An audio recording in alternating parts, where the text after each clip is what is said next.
mga upungan nung higayon nga magsadya. Kay karon nagkahiusa ang syudad ug ang isla. Kini maoy pangandoy sa pamunuang nagdumala. Nga kitang mga katawhan sa syudad mabulahan.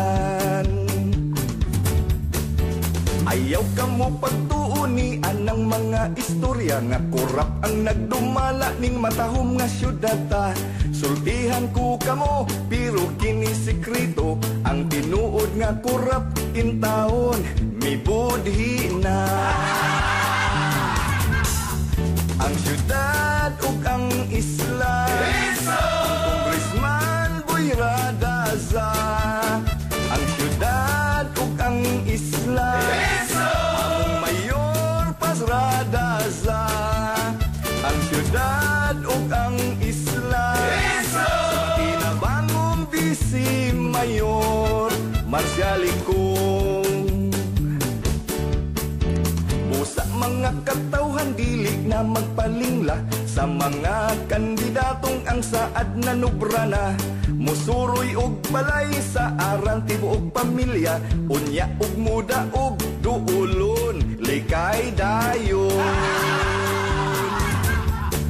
Ang syudad ug ang isla, ang Congressman Boy Radaza.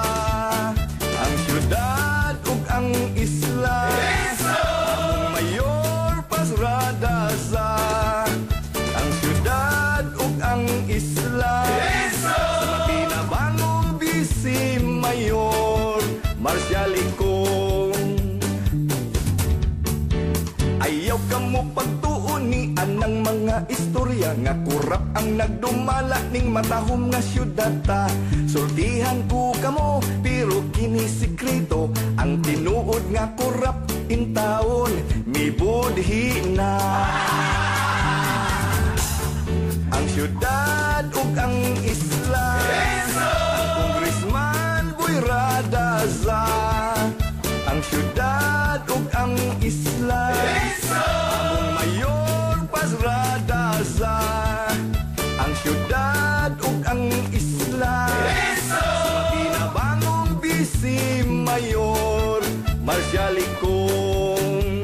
Diretso sa mga konsihales: Eduardo Quizon, Melissa Dignos Vidal, Alexander Gistopa, Efren Herrera, Winnie Malingin Aman, Cornelio Pahang, Eduardo Patalingog, Rodolfo Putot, Florito Puson, Francisco Sinerpida, Rocky Wagwag, Harry Radaza. Ang syudad ug ang isla, ang Congressman Boy Radaza. Ang syudad